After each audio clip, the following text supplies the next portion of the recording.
This story is very obviously fictional and fantastical in nature. Any resemblance to individuals, organizations, locations, or instances is entirely coincidental. ほら、ジョージ様、見てください。かわいいですよ。ほらほら。Shannon found a pair of hammerhead sharks swimming playfully in the tank. Oh, new outfits, okay. And looked excited as a grade schooler seeing an aquarium for the first time. 本当に可愛いね。 Those dog tags. Why does George have dog tags around his neck? What's going on? 食べちゃいたいくらいだよ。What? そんなのかわいそうです。知ってますか？水族館に来て美味しそうなんて言い出すのは世界中でも日本人だけなんだそうですよ。And they're insane for doing so. What? そうなんだ。アメリカ人でもイタリア人でもきっと食べちゃいたいって言うと思うよ。Fish are friends, not food. 似合ってるよ、その服。本当に。Shannon clutched at her chest with both hands in embarrassment. She apparently felt like she'd been made fun of for wearing these clothes she wasn't used to. Though George's face didn't show it, he'd actually said something so completely unexpected that it surprised even him. And he was as embarrassed as Shannon was on the inside. However, when he saw how embarrassed Shannon was, he started to imagine he was teasing a girl he liked, and instead of embarrassment, a ticklish amusement welled up in him. No, he was just imagining it. He really was teasing the girl he liked. Before now, he wouldn't have expected to hear a line like that anywhere these days, not even in a manga or something. In fact, if he'd seen another couple acting like this, his first instinct would have been to start throwing rocks at them. But even if someone were to start throwing rocks at us now, I'm sure they'd be no different than confetti celebrating our relationship. Now I can't even remember those lonely days when I felt jealous of couples who were completely oblivious to their surroundings. To use an old-fashioned phrase, these really are rose-coloured days I'm living in. I'm so entranced that I barely notice the massive tank in the world's largest aquarium anymore. Instead, all I see are the expressions flittering across Shannon's face as she plays with the fish. すごいですね。 How are they standing up here? What's going on? クジラを泳がせることができる大水槽なんて初めて見ました。この大水槽がここの最大の売りだそうだからね。なんでも世界で最大なんだそうだよ。そうなんですか。それはすごいですね。本当に素敵です。水槽じゃなくて、まるで海の一部をナイフでスッと切り取ってここに運んできたみたい。そうだね。これはもう立派な小さな海だね。Despite its size, I hadn't thought the tank of as anything more than a tank. That's why I found her metaphor so interesting. No matter how far humans broaden their experiences, they always end up viewing the world through the lens of their own values. Maybe that's why it's so interesting to interact with people who have different worldviews. I voiced my thoughts on this. She responded. 確かに、これは本当の海ではないかもしれません。でも、ここに泳ぐ彼らが海だと信じたなら、これは確かに海なんです。たとえ有限の水槽の中だったとしてもね。If it's supposed to be some sort of metaphor for the magic. 海だって有限ですよ。仮に無限だったとしても、私たちは生きているうちにどれほどの広さを行き来できるんでしょうね。きっとそれは海よりずっと狭い。That's not how infinity works, though. 皮肉な話だね。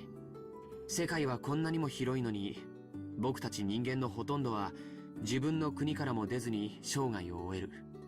そこが完成された世界だと信じられるなら、たとえ狭い井戸の底だったって立派な世界で海なんです。そこに住むカエルにとっては。Shannon, who spent her days as a servant on a small island 10 kilometers in circumference called Rokkenjima, said that with a smile.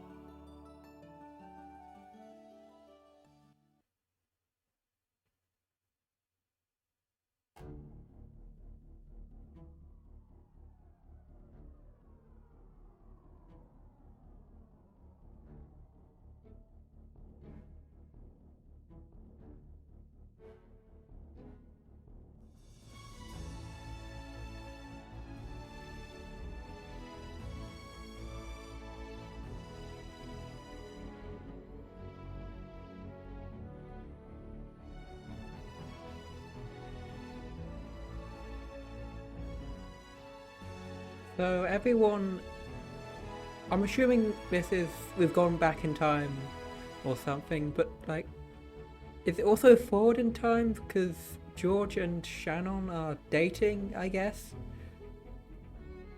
I'm just gonna assume this is like a parallel world where Shannon and George were dating before they went onto the island or something.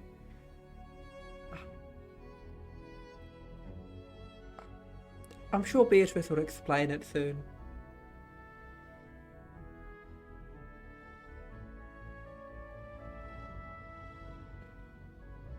I haven't edited this part. That is going off the screen.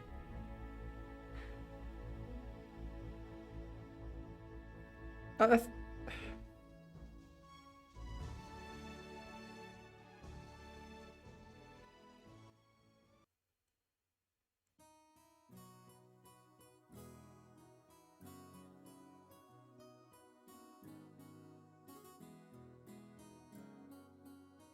After we finished walking through the whole aquarium, we had a small late afternoon lunch at a restaurant with a nice view. The word buffet has a power to make a boy's heart leap. I was like that once myself, but with Shannon beside me this buffet felt different. I couldn't shamefully pile on only the things I liked. I was, how should I put it, worried about my appearance and chose a menu suited for a snob. Toast, salad and coffee. If I'd been by myself, I would have made a pile of oily stuff like yakisoba, mashed potatoes, gratin, and so on. シャノンはそんな程度でお腹が足りるのかい？だとしたら、男ってのは本当に燃費の悪い生き物らしいね。別にそういうつもりじゃなくて。On Shannon's tray was only tea and salad. Maybe the mere fact that I thought she was a whole plate short proved that I was thinking of a man's stomach. ジョージ様こそそれで足りるんですか？男の方はもう少し召し上がった方が良いかと思います。普段のジョージ様だったらもう少しお昼を召し上がられていると思いますよ。しまった、そうか。シャノンには僕が本家で昼食をとるときどれくらい食べてるのかバレてるんだったね。はい。だから今日はお腹の具合でも悪いのかと思いまして。Shannon was kind enough to guess that I wasn't feeling well. Looks like my stupid attempt to show off made her worry. And apparently my stomach wasn't going to let me show off any longer. いやもう白状するよ。ついついカッコつけちゃってね。女の子と一緒だからって遠慮しちゃって。だと思いました。親族会議でのお昼の食べっぷりから考えて、それではとても足りないと思いましたので、遠慮なさらずにどうぞもう一皿を取りに行ってきてくださいな。ずるいな。僕ばっかり恥ずかしいよ。じゃあシャノンはどうなんだい？普段からこんな小食で後ろ宮家のお勤めがこなせるのかい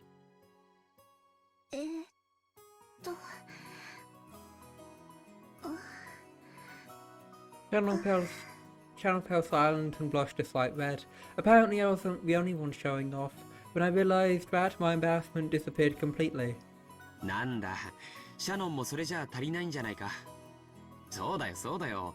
普段のランチならもう少し量が多いものをペロリと平らげてたよ。女の子のお腹は魔法でできてるから、これでも平気なんです。I've never heard anything like that expression before. What? ということは、僕たちは互いに見えっ張りだったってことになるね。もう遠慮はなしにしないかい？ I smiled to show that I wouldn't make fun of her anymore and rose from my seat. せっかく沖縄まで来たのに、ゴーヤを食べないのはもったいないからね。ゴーヤの炒め物でも持ってくるよ。シャノンも一緒に行こうよ。ほらほら。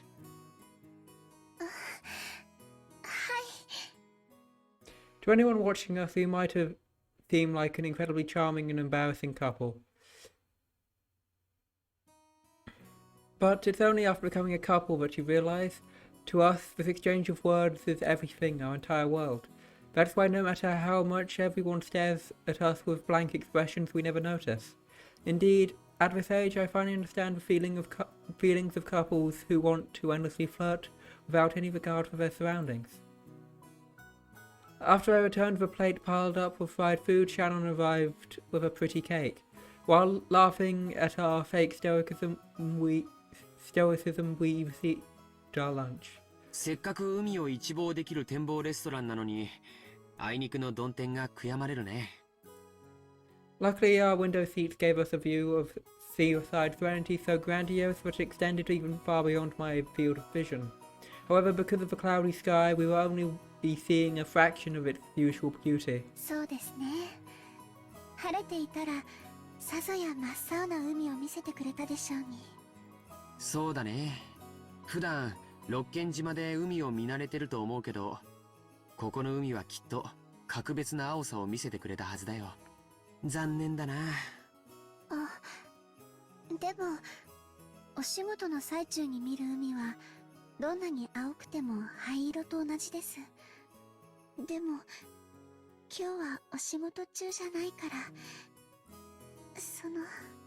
Apparently, Shannon was doing her best to say an embarrassing line, but I didn't let her go off easy. 惜しいな。ジョージ様と二人きりで見る海なら、たとえ灰色でも真っ青に見えます。って言えたら、100点満点でご褒美だったんだけどな。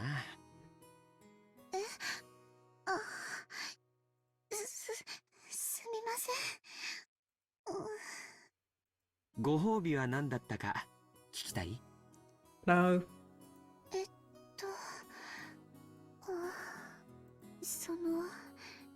聞いてもいいものでしたら。ダメ、教えない。We're saved, oh boy. ずるいですよ、そんなの。When I was in elementary school, I was always the kid who got bullied. When everyone teased me, I grew nervous and speechless to the delight of the bullies. Back then, I wondered why everyone teased me, but now teasing Shannon like this, I understand why. This is so much fun. I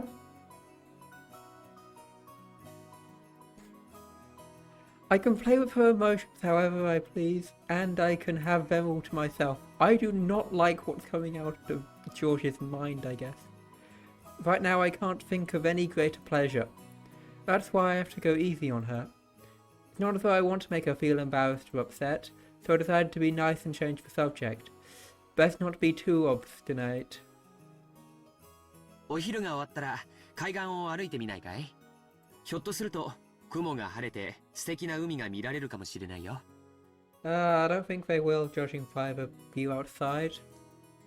そうですね。行ってみたいです。うん、そうしよう。でも、そのケーキも本当に美味しそうだね。僕も同じものを持ってこようかな。いけません。お昼にそんなに食べた上にケーキまで食べたら太っちゃいますよ。ジョージ様は秀吉様の血が濃いみたいですから、気をつけないとおデブさんになっちゃいます。じゃあシャノンは僕がおデブになったら嫌いになっちゃう？僕はたとえシャノンがおデブになっちゃっても嫌いにならないよ。そういう意味じゃなくて、ちゃんと体を気遣わないと健康にって。母さんにもよく注意されるよ。やっぱり僕も太極拳とかを始めて運動しないとダメかな。ダイエットは無茶な運動よりも食生活の見直しから始めた方がいいんですよ。その上で運動を重ねないと効果が出ないんだそうです。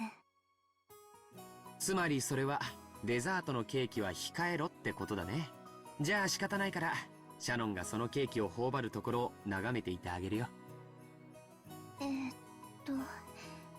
その She's gonna offer him a piece, isn't she? ケーキ丸々一つはさすがに食べ過ぎだと思いますけど、半分くらいだったら大丈夫かもしれません。これ本当に美味しいんですよ。Shannon cut her own cake and tried to move half to my dessert plate. I had no doubt she wanted to share the delicious cake's flavour with me. However, I meanly pulled her plate away from me. She blinked in surprise. She couldn't seem to figure out if I was refusing the cake or not, so I winked, opened my mouth and said,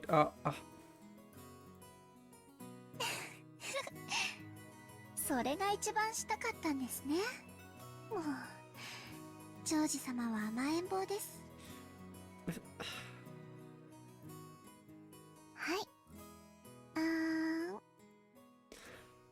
With partly embarrassed, partly exasperated face, Sharon offered me a piece of cake with a fork. It tasted like a cheap chocolate cake you might find anywhere, and yet it was exceptional. Because eating cake in such an embarrassing way as if it were a couple of perfect fools had been my dream for many years. It made the cake's flavour heavenly. If the earth is destined to end, I wouldn't have any regrets if it happened right now. It was such a moment of bliss.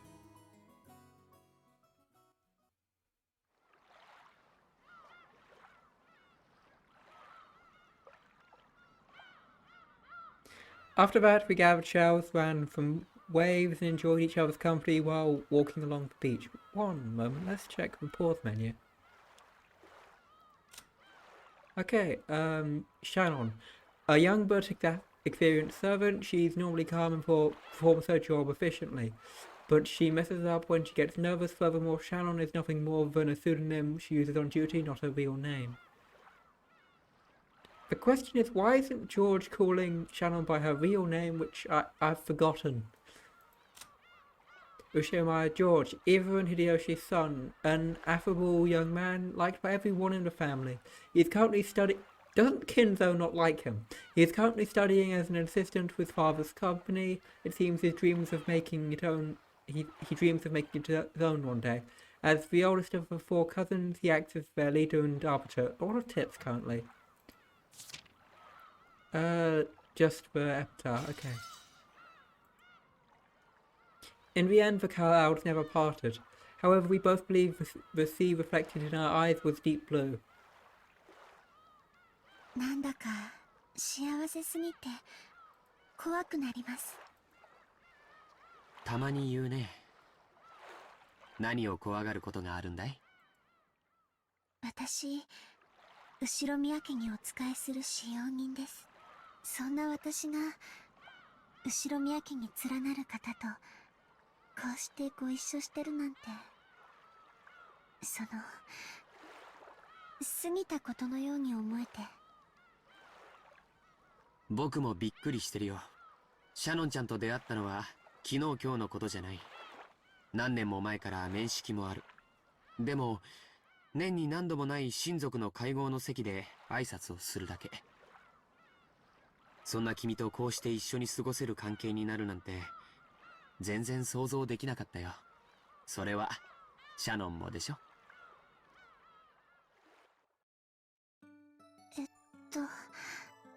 私は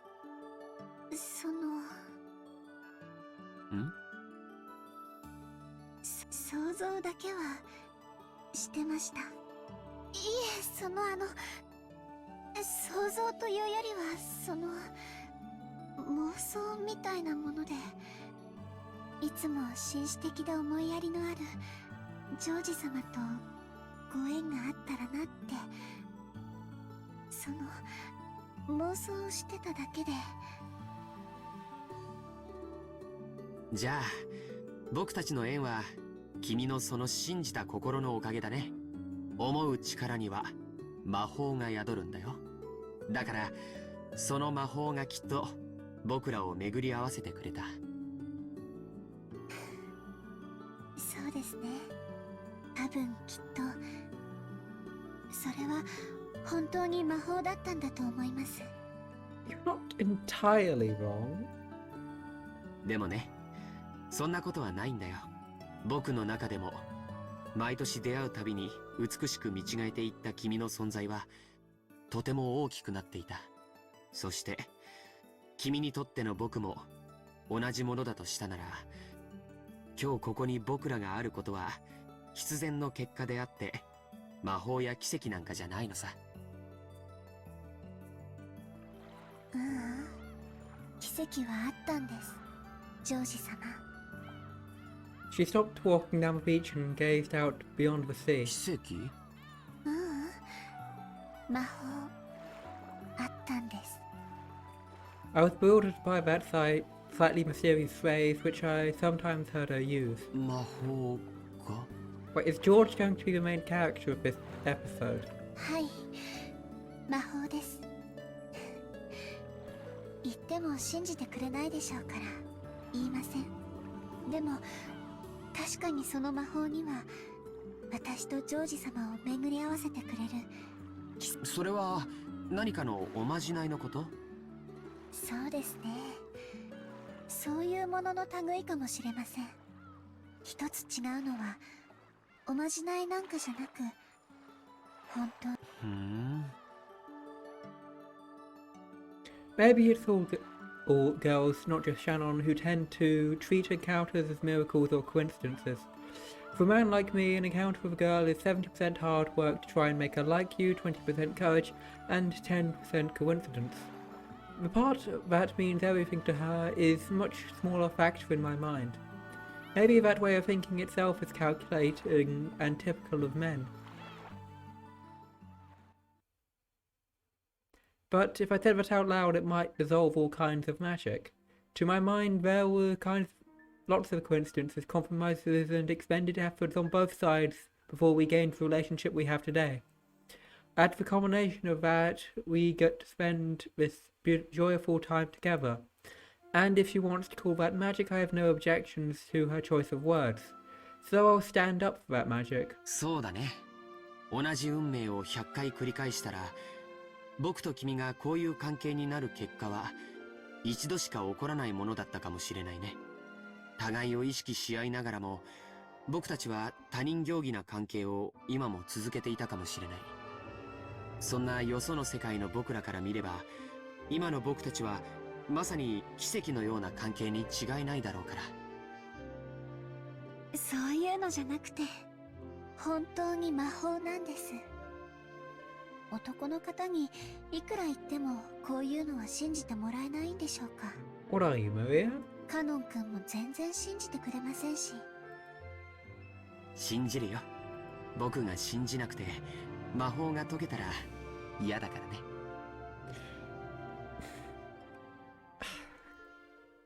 ジョージ様。 In a small voice, I apologized for saying something that trivialized her magic. Shannon seemed to be glad to hear me say that. After all, if two people believe in the magic of love, it becomes eternal. そうそう。僕からわがままが一つあるんだけど、聞いてもらえないかな。はい、何でしょうか。そのジョージ様って呼び方、嫌いじゃないけどもうなしにしないかい？もちろん後宮家では対面もあるだろうから、六軒島での普段まで強制はしないよ。でも二人きりの時はなしにしよう。うん、そういうルールにしよルールですか。もし破ったらどうなるんでしょう。そうだね。ルール違反には何か罰ゲームがないといけないかもしれないね。そうだな。何がいいかな。聞きたい？いえ、聞きたくありません。何がいいか僕も考えておくことにするよ。はい、ジョージさん。素敵な響きだね。嬉しいよ、シャノン。私もサヨという名前があります。そっか。ルールはフェアじゃないといけないね。Wait, did George not know about her real name this entire time?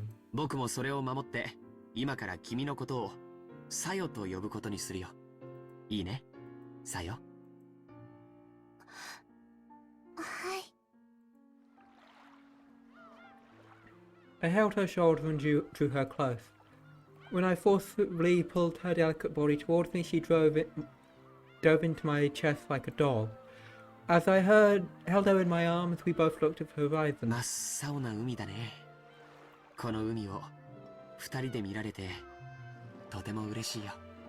私もです。この真っ青な海をあなたと二人で見ることができてとても嬉しいです。As we gazed at the grey sea and a light rain began to sprinkle down, we kept listening to each other's heartbeats.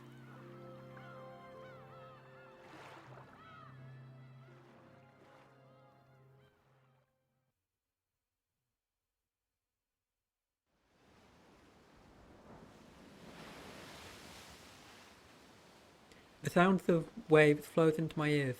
No, it's the sound of an enraged sea. My body bathed in painfully cold splashes does not really allow me to forget. It won't let me forget the memories of the day my old fate was broken and smashed. Once tomorrows were literally me looking into a mirror. All I ever saw was the person I already was. Tomorrow was absolutely no different from today. That is my old fate. But then, for the first time, I saw a different fate beyond the mirror. The witch whispers to me. She tempts me to take a bite out of the fruit of knowledge. She torments me, saying I'll be furniture as long as I stay in God's paradise. So I decided to choose the path of knowing love and tried to become a person. Those days were sweet like honey, but at that time I didn't realize they'd be the start of a new kind of suffering. I've arrived at a small island on a motorboat I've only just learned how to use. No, this can hardly be called a small island. It's more of a rock jutting out of the water. On the rock is a torii and a small shrine. It was probably built to worship some kind of guardian deity of Rokkenjima. Even though I don't know exactly what it signifies, I know it also has to be something holy. Even in a place like this, I've got to take just one more look around to see if there's anyone who might get mad at me for coming. I see nothing but the stormy ocean, Nijima looming in the distance, and the waves breaking against Rokkenjima's steep cliffside. I ready myself, timidly approach the small shrine, and take the mirror that lies there as an offering. The mirror looks old, cloudy, and dirty. It would probably make any normal mirror seem horribly cheap. However, since the mirror is being placed in this small shrine, its appearance seems to give some sort of divine quality to it. And there's one thing I can tell. This is no simple mirror. It may seem like an old battered mirror to a non-believer like myself, but it has great significance. It's really okay to break this after being captivated by honeyed words. No, this isn't really a mirror.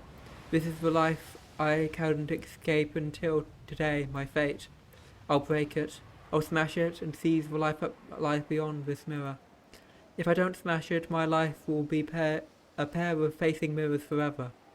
Nothing will ever change in the slightest. The witch whispers to me. She tempts me to take a bite out of the fruit of knowledge. Or maybe I've already tasted that fruit. After all, I've already experienced those maddening emotions. Just as Adam and Eve felt compelled to pluck their fig leaves, I could no longer go on without breaking this mirror. I struggled with conflicting emotions for many days before this moment. Inside my heart, the virtuous part of me kept on fighting the part which sided with the witch. And now here I am. Did the part of me that's here right now win or lose? There's only one thing I know. To obtain something you must be ready to lose something. Cowards who don't risk anything, who never try to change anything, will never be given the key that opens the path to a future. The key is already in my hands. And that key is to break this, to smash it. If there is any other effort I can take as furniture imposed in Rockenjima. No, this is the only way for me. Come, have courage. I'll free myself from being mere furniture, and accepting a new kind of suffering, I'll become human.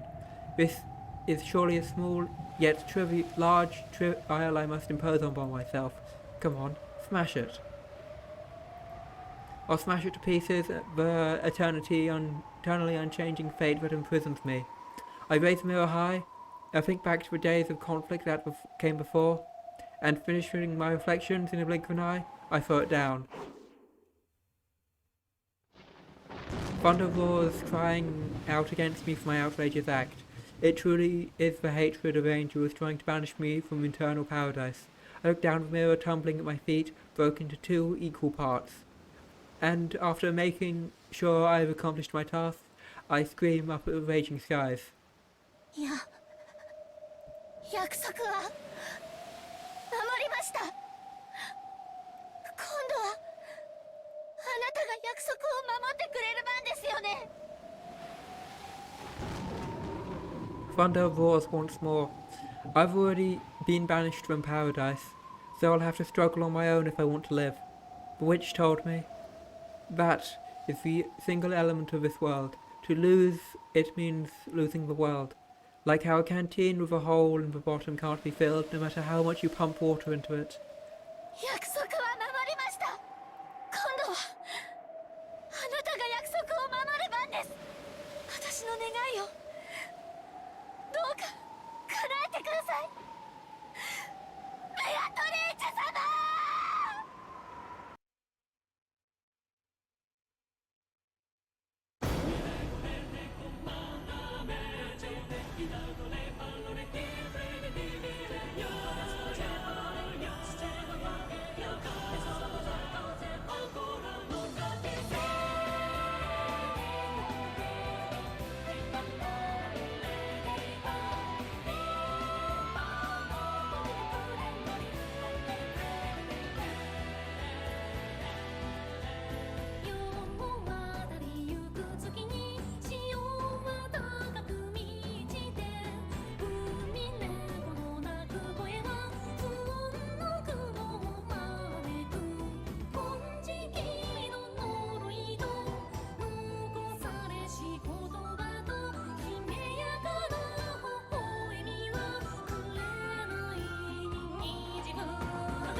Okay, let's see if that. Okay, so a quick thing I noticed during that thing, when it was flashing like silhouette of characters, I'm pretty sure all of them had smiling faces except from Eva for some reason. And also one of them was white instead of red, but I didn't know who that was. I only thought for a second, so I might be wrong. So, also, did Shannon break the mirror in the first timeline? It might explain why the shrine was smashed in the first one before everyone got there. My mind wandered, back to those days where I could barely imagine the happiness I have now. I was a middle schooler at the time. a normal girl who thought about love as much as you'd expect of someone that age. But in truth, I was wrong of me to have that dream. After all, I am furniture. Furniture is nothing more than a tool, not a human. As a person less than a human, simply receiving an education was an enormous blessing. So in reality, even thinking about falling in love was more than I deserved. The Ushiromiya family conference was a customary event held every October, but relatives sometimes visited at other times. Of course, they didn't come just to drink tea. On this day, Eva's family was visiting their head family in Rokkanjima. The 3 members of Krause's family and the 3 members of Eva's family gathered in the parlor, and were having a friendly chat about recent events. Genji, who had supposedly told Kinzo of Eva's family arrival, but he had still come down. He was probably immersed in his research and couldn't spare the time. This often happened, so the others waited patiently for their fickle father to arrive. ほう、それは頼もしいじゃないか。お父さんのところでたくさん勉強して、早く手助けができるよう頑張りたまえ。ありがとうございます。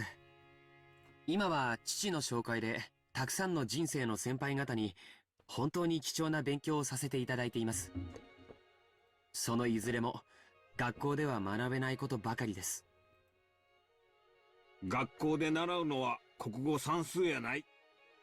ものを学ぶ姿勢と態度を学ぶんや。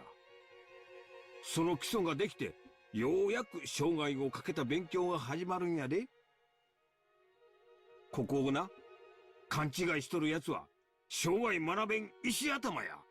国語算数で満点取れても会社じゃ役に立たへん。全くその通りだよ。秀吉さんの教育方針はいつも本当にご立派ですな。ジョージもまだまだ半人前や。それを常に忘れんで勉強に励むんやで。よしなさいよ、あなた。I'll check the menu again.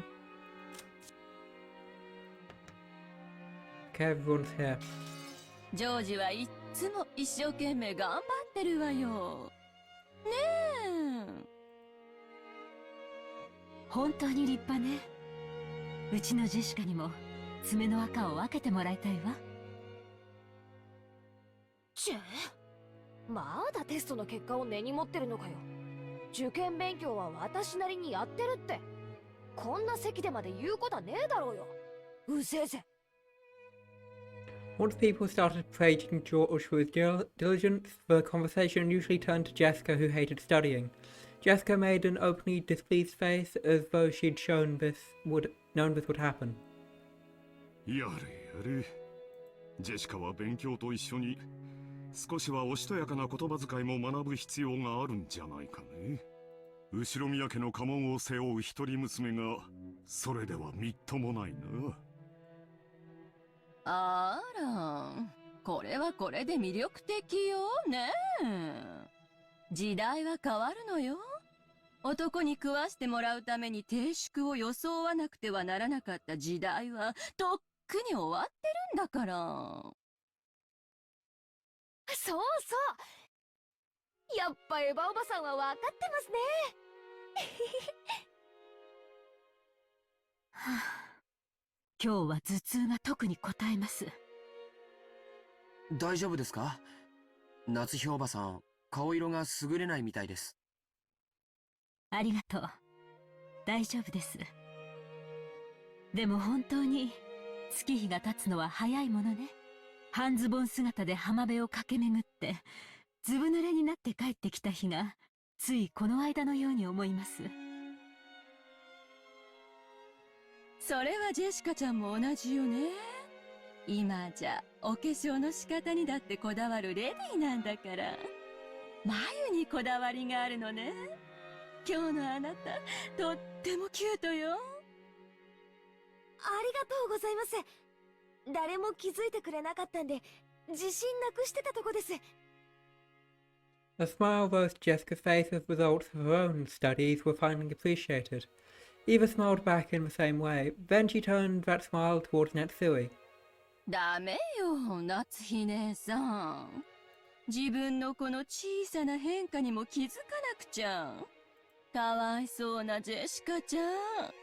一番最初にお母さんに気づいてもらいたかったでしょうに。ね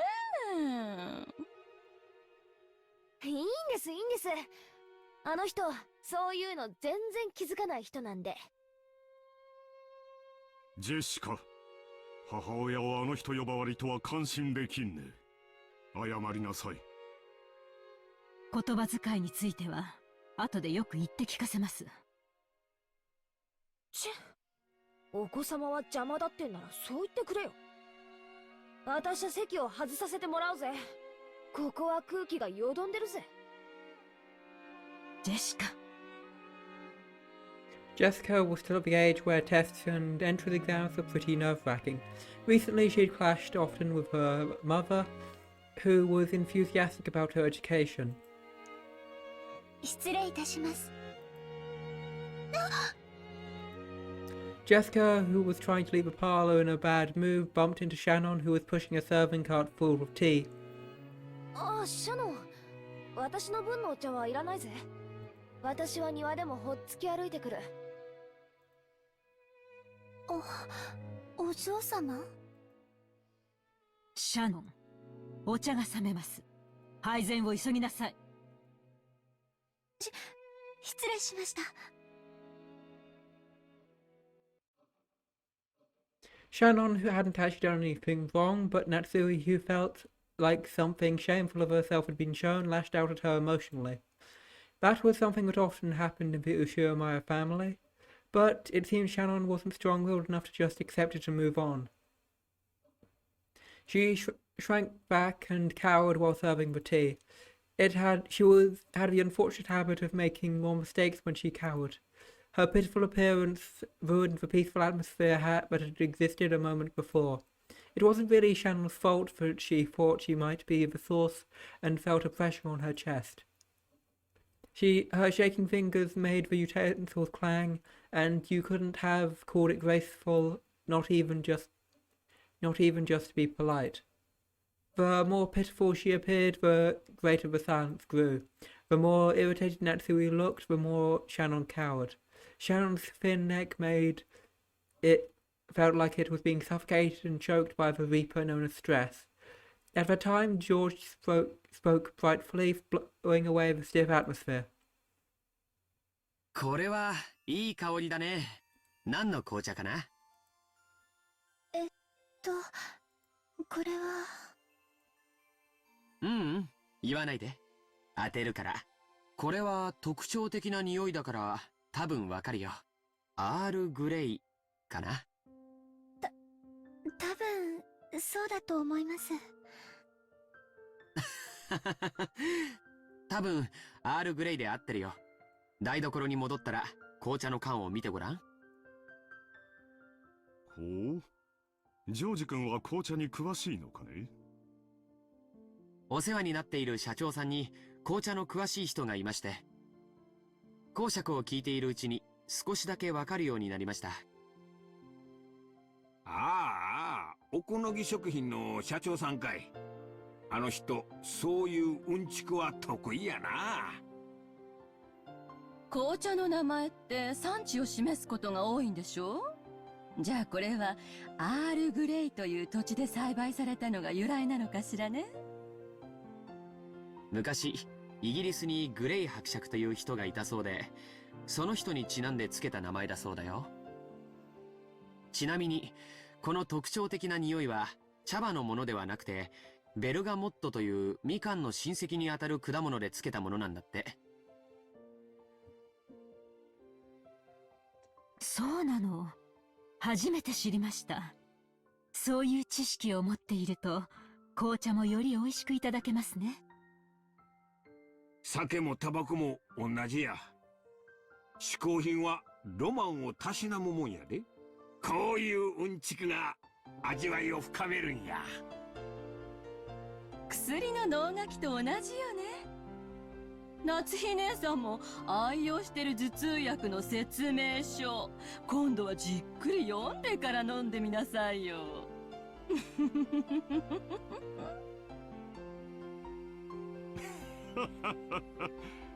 それはいい。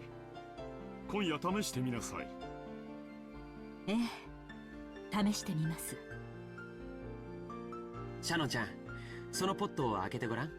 茶葉の中にベルガモットを乾燥させたものが混じっているのを見つけられるはずだよ。はい、入っています。オレンジの皮を乾燥させたようなものが混じっています。うん、多分これがベルガモットだね。アールグレイの香りの主成分だよ。匂いは鮮烈だから味がきつそうな印象があるけど、素直で飲みやすい味なんだよ。ミルクティーにすると香りもまろやかになって素敵かもしれないね。みんなに注いでポットに余った分があったら、ぜひミルクティーにして飲んでみるといいよ。はい。ありがとうございます。George gave her a small wink. Shannon finally realised that George had kind-heartedly swept aside the tense atmosphere in the room, and he had done it for the sake of Shannon herself, a cowering servant. The Ushiromaya family did not pamper their servants. Any display of awkwardness would be harshly punished. It was so rare for them to be given a helping hand like this. Thanks to George's kindness, Shannon managed to regain control of herself and finished serving tea without further incident. As long as she stayed calm, she could carry out her work elegantly and flawlessly.